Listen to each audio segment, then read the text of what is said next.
They say no man is an island, and I believe also no woman is an island. And if you are to succeed massively, you must be connected with people and to people. And it's always good to be intentional with the people you connect with. We're talking about intentional networking. This is Now Tell Us, and I'm your host, Anthony Mwerore.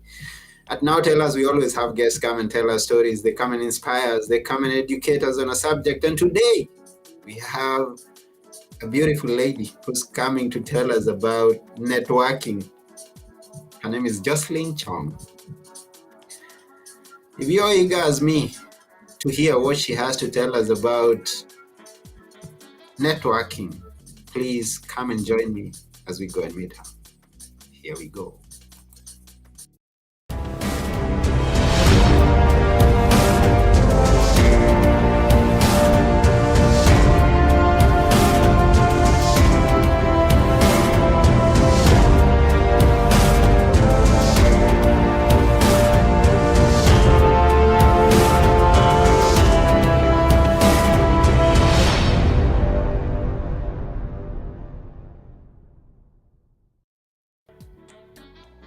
Hello, Jocelyn.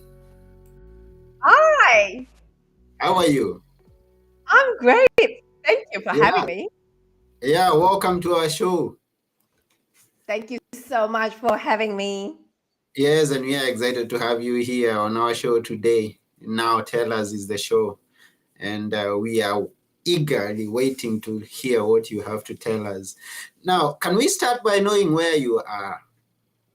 Yes, I am Mhm. based in Melbourne, Australia. Okay, and your name sounds nice. It sounds interesting. Jocelyn Chong. Yes. Right, So you I are was from Australia originally.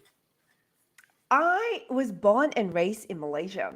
So at the Oh, age of 17, I left home to pursue my education in Australia. And okay. after I graduated from commerce, accounting, and finance, I decided to embark on a career in banking and finance in Australia. So Australia is my home of choice. Malaysia is my place of birth. Wow, that's beautiful. So you've traveled and you've seen different lands, not from where you were born. And it's always good when you get to travel and connect with other people. Absolutely. I think it's so enriching to be able to go to different parts of the world, different continents, learn different cultures, be in different social backgrounds, and just connect with people. And, just today, both of us, have got such enriching background. You're from Kenya, you live in Greece. I'm from Malaysia, I live in Australia. How enriching is that? It is really enriching. And I can always tell you stories from where I come from. You can tell me stories from where you come from and where I am, because many people are always interested to hear stories from Greece or just to hear anything that comes from Greece. So I can tell you that. You can tell us from where you're coming from. So it's enriching. It's so, I mean, it's wonderful to be traveled.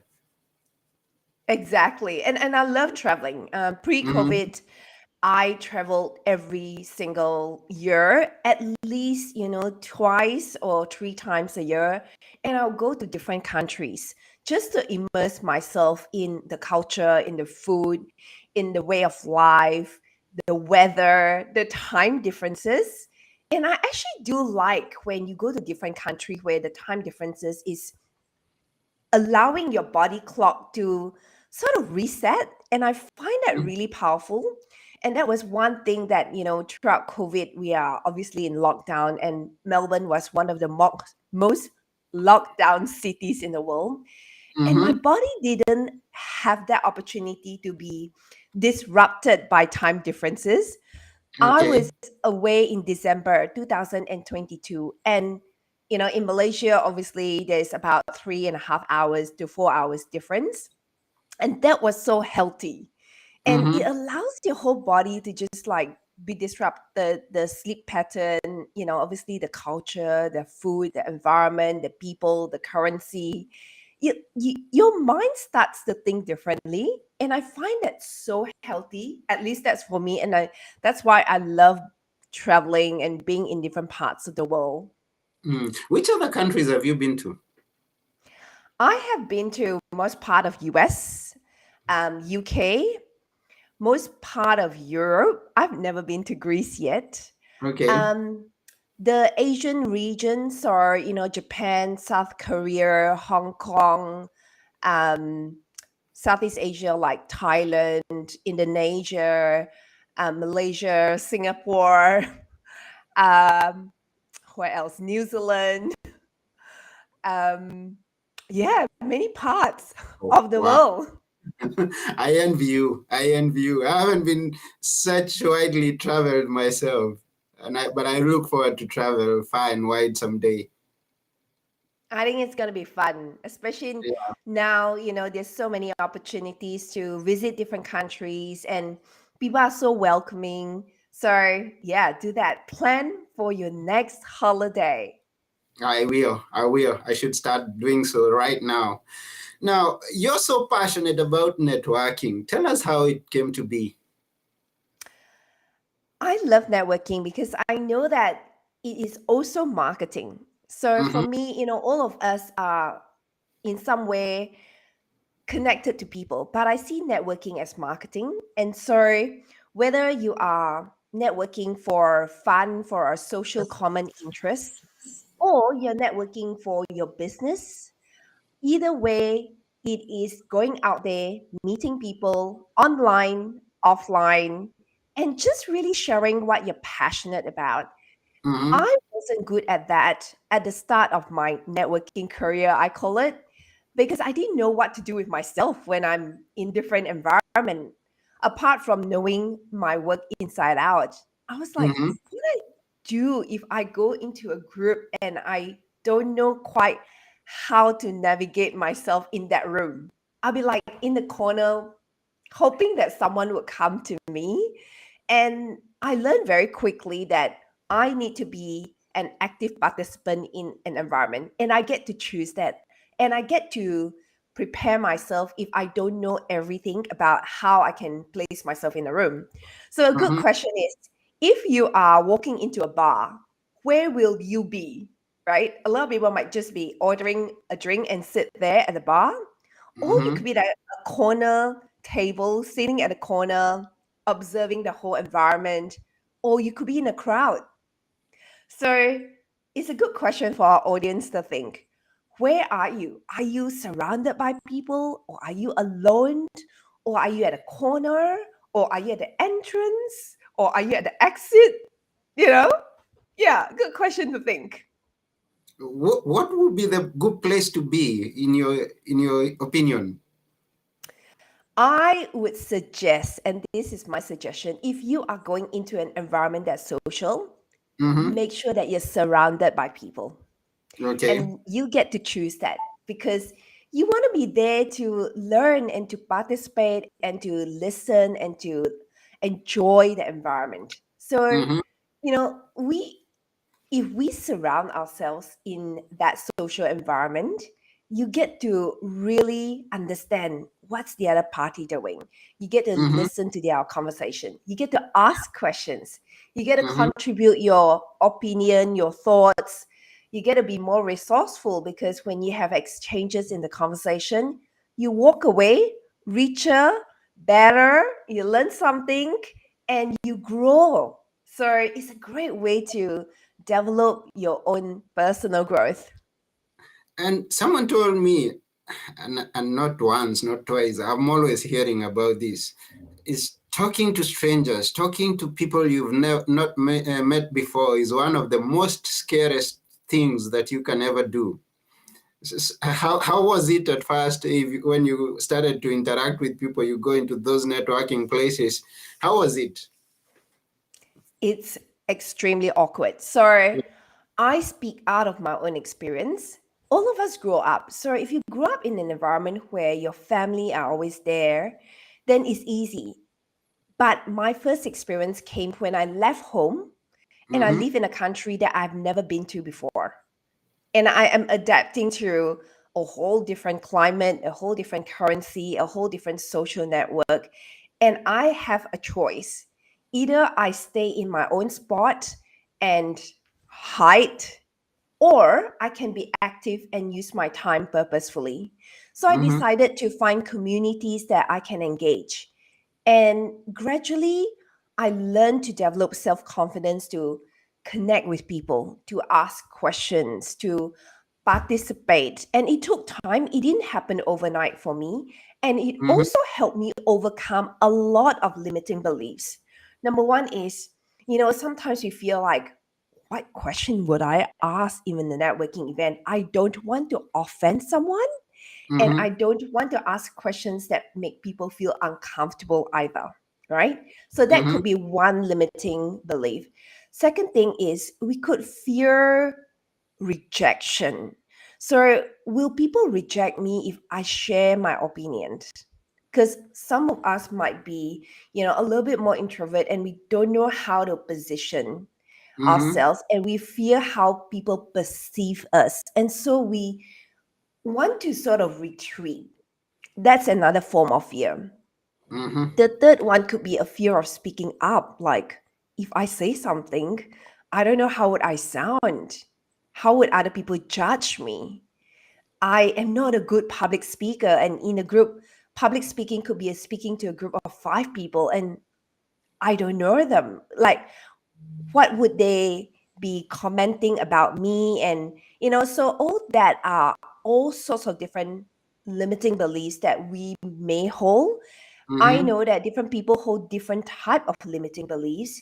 And so if you are aware of the kind of fears that are holding you back from stepping into an environment that's social, that you can speak, that you can be who you are, I highly recommend that you note that down. Number one is be aware of what it is, and then write it down and use different ways to shift that belief system. So you might be fear of speaking up. Then think about how you can start to increase your self-confidence to speak up, right? And we can talk about that in more detail and elaborate about that. Or Mm-hmm. if you fear judgment, then that is some work that you will need to dig deeper into, working on your self-worth. If you feel rejection, it could be some in the past that you had been, rejected in somewhat ways, and that might hold you back from progressing forward. Then do work around letting go of that fear or that trauma or that event that held you back. Because Mm-hmm. sometimes one thing can hold us back for 30, 40 years. One statement of someone that said can be a scar and continue to really keep us small. So if we can trace it back to a place or time that kept you really small and pull you away from the best opportunities and possibilities in front of you, then it is an invitation today to work through and let those limiting beliefs go, and that you can go out and be who you are and be your true essence and contribute powerfully to this world. Talking on the power of words, and you mentioned how a few words can keep you, can limit you for years, tens of years. I have experienced. It's just today that I was remembering some words that I said. I think like 30 years ago, and looking back, I see that those words still affect me in a way or the other. So, if there is something that is holding whoever is listening back from going out there and presenting yourself, it's good to look back, try to find out that day that affected your perspective on life, that started to hold you back, that you don't take an action, that you don't um, go out there and sell yourself, and work it out. As Jocelyn suggests, work at it so that you may come out confident. Yes, Mm-hmm. yes. Let me share a personal example, something that held me back for a number of years. Okay. So I had suffered from a lot of body image issue. One of them is I grew up in an environment where it's very loving. My family are very supportive, but I also have um, a very chunky set of calves, right? In Mm-hmm. Asia, everyone is slim, tall, and I'm blessed. I have amazing, legs, but they're chunky. I inherited my dad's, set of, Okay. DNA, and it's perfect. If I play football today, it's perfect, right? Football player would like that is fun, but for Mm-hmm. female, it's perceived that you are short, right? And Yeah. so someone told me this in my family, which I wouldn't, mention the name, but it's, you got chunky calves, make sure you don't wear skirts. And so that statement had been with me for years in my mind. It was that self inner talk that I Mm-hmm. should not wear skirt. And every time I want to wear skirts, I feel so uncomfortable. And I think and feel that the crowd is going to judge me and they're going to say that to me. And so I held on to that statement for many years every time I shop for clothings. Because I Mm-hmm. think that everyone would say that to me because it came from someone that I respect. So Yeah. then I held on to that and I keep saying it became louder.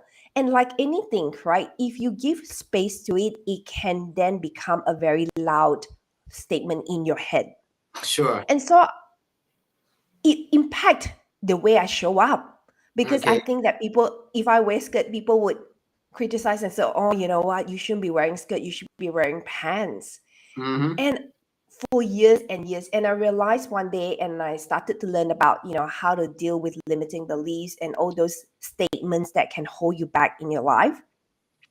And it took me at the age of 38 at that point in time, I'm much older now, Mm-hmm. to realize that that held me back from so many opportunities because subtly that is a very subtle voice at the back of my mind that held me back from stepping up to speak, being visible, because I just feel that people will look at me that way. But it is just all the lies that came out from one statement that I heard in my childhood. And then it grew louder and louder like a mighty roar in my head. So I Yeah. had to deal with it and to go, that was just one person's statement. And if you Mm. look around, everyone see me differently. And I had to work on letting go and loving myself, accepting myself, Mm-hmm. removing all those insecurities that if I dress this way, I will not be accepted. And then, your lies can create even more lies in your head. And it Sure. was just really, really powerful to then shift that to self approval, self Mm. acceptance, self love, and to work on that. And sorry, that's just one of the examples that I had to deal with. And so I'm inviting, whoever that is listening to this, whatever it may be. My clients had got statements like I had to help them deal with was their father told them that they're not good with maths. So Mm. as a business owner, she's always thinking, I'm not good with maths. I don't know my financial goals. I don't know how to set clear financial goals. And that was the big piece of work that I helped her remove that limiting belief that she's Mm. not great with maths. And then I Mm-hmm. had another lady that she's so sociable and I coach her and she's warm, amazing, like so knowledgeable. The one statement that held her back was very much around why how she would be perceived when she walks into a social setting. She Mm-hmm. feared the rejection. And we Yeah. had to trace that back why she feared that rejection because it's something that happened in her childhood that she feels when she walk up to an environment that she's not known, people will always see the worst in her, not the Mm-hmm. best in her. Mm-hmm. So it could be a lot of little subtle things. But I hope that for our listeners and whoever that's watching this show online, that you think about what is the one thing. It could be one subtle thing, and until you watch your thoughts, you never know what it is. So create that awareness and watch your thoughts and pull it out and Mm-hmm. get help, get coaching if you need help, someone who can help you, pull that subtle thought out. When you walk into a networking event, what is usually, and even looking back at when you started networking, do you have a goal? Like, and this is the reason I'm asking, could a goal prevent someone from networking freely? Like you enter into a place and this is what I have got to accomplish in this event, and then you're focused on that. You've practiced what you have a script of what you're going to say in this networking. Did you have a goal, and should we always have a goal, and how do we go about that? Love your question. So I used to go to networking event, very unclear of why I can't benefit from that event. Mm-hmm. Because to me, attending that, paying for the ticket, being there ticks all the boxes. I'm there already. So Mm-hmm.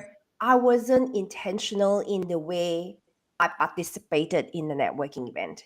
So a Mm-hmm. couple of things that I invite our listeners to do is to set the clear intention. Why are you there at the networking event? How can you be of service to the people there? What can you prepare ahead of time so that when you go in, you are going to be adding value to that group, that community? Mm-hmm. So before you walk in, couple things that you can prepare is that you want to go in with some position statement whereby you go, who I am, what I do, how can I serve this group.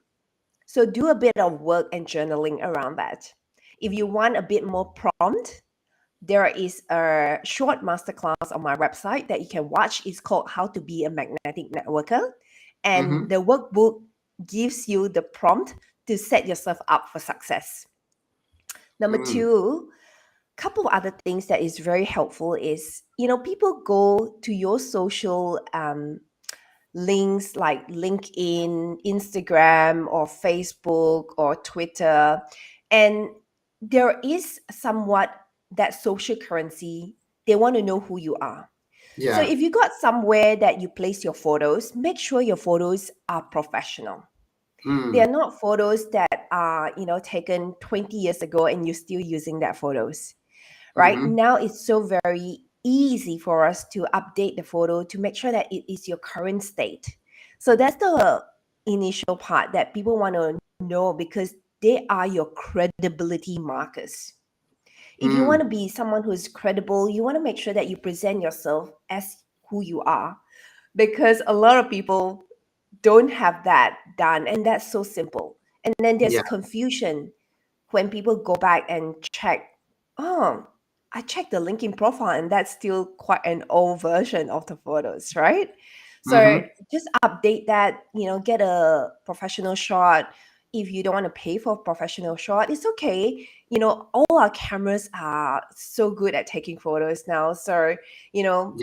just take one and get someone to take that you are in natural lighting. That is the art, right? So that you're not in the dark. So it's Mm. some basic photo taking skills that you can get people to do it for you. And then update your profile, who you are, what achievements, what accomplishments, what qualifications you may have on your profile, so it's most updated. And then who you serve, what you Mm-hmm. believe in, maybe a three to five sentence at a max. So when people meet you, Anthony, they go back to check your LinkedIn, they're like, okay, this is aligned, because Mm. those are the subtle things that people learn to know you, build trust, whether they like you. That's how that's determined. So those Mm. things are within your power to, really take control and make adjustments. And then, when you go into networking event over time, build your confidence around being a participant. Ask questions, be curious. I think the curiosity part is so good. Go in with an open mind. Bring in your best warm smile. You Mm-hmm. know, healthy eye contact, open body language, rather than going in and I'm like, yes, yes, arms up. Just be warm, just be who you are. I think that already help you win and be a strong magnetic networker when you step into a room. Try Mm-hmm. that.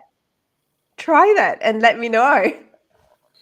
Yeah, I'm gonna try that, and I hope and I believe the person who's watching this or listening to it is going to try that in the next networking event that he or she is going to find himself or herself in.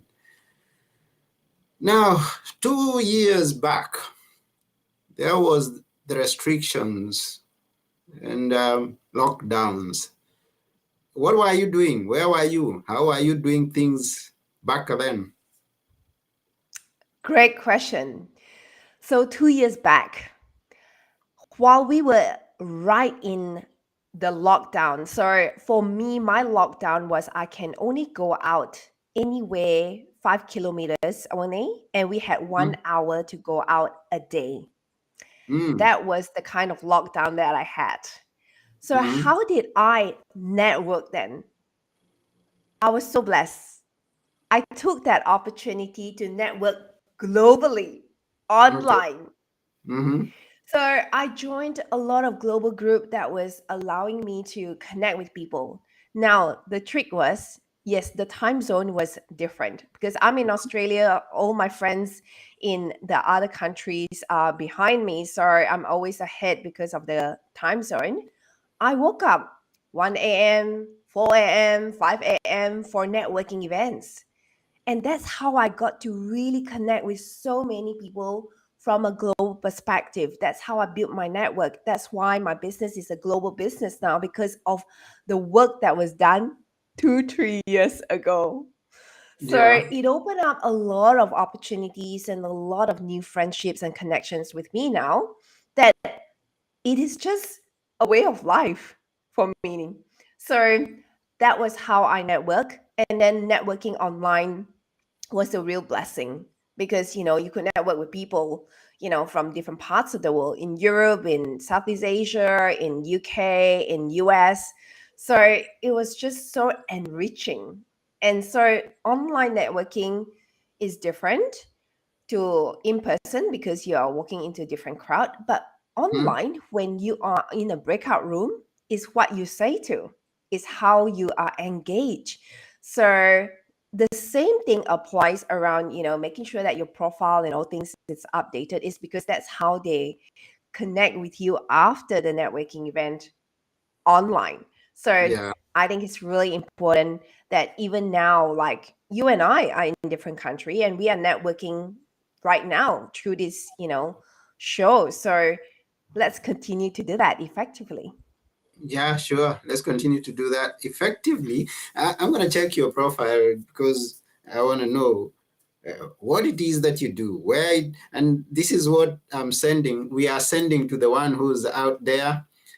Thank Yes. you, Samuel, saying amazing. Thank you, Sophia. We have people who are watching us, and we thank you for watching us. And network intentionally. Don't just do it haphazardly. Just be intentional with what you're doing in order that you may succeed with what it is that you're doing, your business. Yeah, whether it's a relationship you're looking for, anything, just be intentional. Now we're talking about in person, and then things went on online in the recent few years. And my question to you is, what's your perspective of the future? How is the networking going to be happening from here henceforth? I, in my view, believe that it will be hybrid. We Mm-hmm. need in-person networking event, and so go out and meet people. If you have not done that for the last few years, I highly recommend that you find something in your local area and go out and mix with people, because you Mm-hmm. don't want to lose your networking skills, like shake hand, Mm-hmm. you know how to navigate yourself in a room. It's different in an in-person networking event. How you have a conversation with someone on the left, on the right, is a whole nother different energy. So Mm-hmm. apply the same thing that I mentioned earlier. Get yourself ready, go in, have a few questions that you can bring at the back pocket, and really start a conversation, listen, right, in a networking event. And then, of course, global networking event. There's so many global groups now that allow you to network. And then it could be, in 100, and then you break down into a lot of breakout rooms. When you are in a smaller breakout rooms, usually it's between, 5 to 6 or 8, depending on the groups. Be intentional, speak, share your view, be professional. Don't underestimate things that really sets the credibility up. The backdrop, make sure that it's professional, make sure that you don't have, your doona and your bed behind you and pillows. I had seen one yesterday in one of the networking event, and they did it in their bedroom, but Mm-hmm. all the beddings were like, causing it. They're unaware, right? But you are in a global setting, so just keep it clean and tidy. You don't need to have, amazing network, cupboards and whatever. But keep it clean and tidy. That makes such a big difference because it reflects who you are, and the whole world is watching that. So Wow. think about also both ways how you follow up. So it's one thing you network in a global setting or in-person setting, but it's Mm-hmm. the following up that makes the difference. Which means you want to offer people, whether it's a coffee chat. If you think about in person, you do a coffee chat that you used to do Mm-hmm. in an online version. You can send them an invitation to do a scheduling link, that can book a 20-minute coffee chat with you.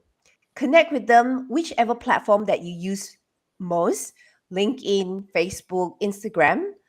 Just follow each other, support each other's posts. And that's how you can grow your network effectively. And I believe that when we travel even more, we Mm-hmm. are going to meet people. Like, I would love to see you meet you one day, Anthony, when I go to Greece, right? Because I want to Mm-hmm. visit Greece. It's in my, list to go. Okay. So I've got so many friends in the US that I'm going to see them. I'm going to do conferences, retreats, all that with them. So build that relationship. And I think that's so enriching. And I do Yeah. that. Like, every morning I wake up, my US friends are on Messenger. And the Okay. beauty about it is we leave each other voice notes because of the time difference. And Mm-hmm. like Messenger, like, yeah, this is how we support each other. This is how we can add value. So there's so many meaningful ways that we can continue networking both in person and online. And that's the future that I'm seeing. Wow, that's beautiful. And it's good that you mentioned about follow up. Someone says that the money is in the follow up. Now, take it this way, that when you want to buy something, you have to look at it maybe once, twice, thrice before you make a final decision. So even those people you meet at networking events is not the first day that you strike a deal. It's not the first day that they come into your business, they become your client. It's through the follow up. The money is in the follow up. That's right. You're spot on. So make sure that you have a lot of touch points, so Mm-hmm. many touch points with people so that they get to know you. And one day when they realize that they need your support, they know exactly. You will show up in their name because you continue to provide value. And I Mm-hmm. love the part where you say, you know what, the money is in the follow up. Is because a lot of people go, if you don't buy from me today, I'm not going to continue that relationship with you. And that is a wrong move Yeah. because people could be saving up to buy from you. People could be still working and preparing themselves, and they still need to get other things done before they buy from you. People just Mm-hmm. probably need more confidence to know who, what else, who else they want to work with, and they're doing their research. There's a variety of reasons. So just be yourself, continue to provide value online and offline, and continue to just share your knowledge, your resources, and upgrade who you are and be relevant and stay on trend and, really see it as an opportunity.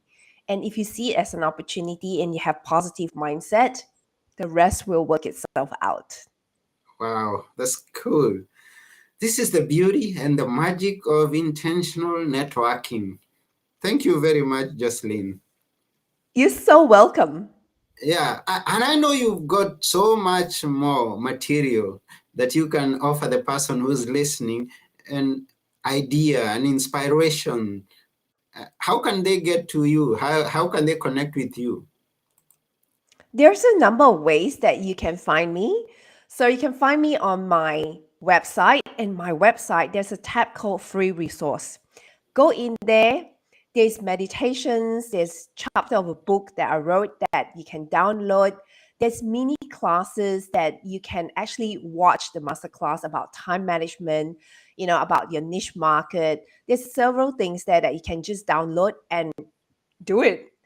I've got also my Facebook that you can connect with me, Instagram or LinkedIn. So whichever channel that you want to connect with me, come and find me there.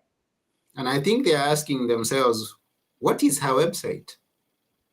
Yes, my website is www.jocelynchong.com.au. Wow. So that's jocelynchong.com.au. So everyone Yes. head to that website. You can also find it in the description of this video or audio, wherever it is that you're listening. If you're watching or listening live, or it's later on that you're watching or listening, go to jocelynchong.com.au and connect with Jocelyn. Thank you very much. Amazing. Mhm. Thank you so very much. Yeah, we have one of the other people who is watching is called Coach Jane Kerubo. She says, thanks, Jocelyn, for practical insights on intentional networking. And thanks, Anthony, for bringing her. Oh, yeah, I appreciate you, Jane. Thank you. Thank you, Jane, Sophia, Shima, and so many of you that commented. I hope that we stay connected. And yeah, thank you for watching this show, really. I hope that it comes as a blessing and a gift to you, and that, whoever that's watching this, next 5 days, next 100 days, next 3 months, I hope that this continues to stay so relevant for you. Yes, and Anne agrees with the statement that the money is in the follow up. Spot on, Anne. Yeah, spot on. Okay, so we are coming to the end of this show. But before we go, we always ask our guests to leave us with a few words that we should always remember. Which are those very important words that we should always remember, Jocelyn? So, in addition to all the beautiful things that we covered, one thing that I want to invite you to do for yourself is to love yourself more. So, the more you care and love about yourself, deepen your relationship with who you are, you can really contribute to the world. So, know your own superpowers and really, sharpen your own superpowers. Give yourself the chance to, care for your mental health, physical health, emotional health, financial health. And once you are so grounded, the rest can really make such a difference in this world. So I hope that that serves you. Yeah. Thank you, Jocelyn. You're we most really, welcome. yeah, we really appreciate everything that you shared with us in this show. And let's keep networking. Let's keep growing. Let's Yes, keep. I'll see you on the other channels. Yes. So we are going to meet on the other side of the net, and because we've got quite much to cover. So that's about it. This has been Now Tell Us. I have been your host, and together with our guest today, Jocelyn Chong, we are saying keep networking and bye for now. Bye, everyone. Take care. Yeah.